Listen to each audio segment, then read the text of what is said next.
Connect करतो. श्वास हे माध्यम आहे कायेमध्ये उतरण्याचं. मग आणखीन आपला सतीचा प्रकाश पुढे जातो आणि हे जाणवतं की आपली काया, आपलं शरीर जिवंत आहे. आपण जिवंत आहोत. जिवंत आहोत कशावरून? जाणवतं आपल्याला, ते जाणवतं.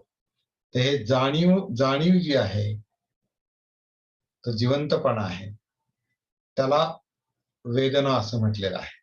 पालीमध्ये वेदना. पाली वेदना म्हणजे मराठी वेदना नाही किंवा हिंदी वेदना नाही. वेदना म्हणजे जाणीव. विद म्हणजे जाणणे.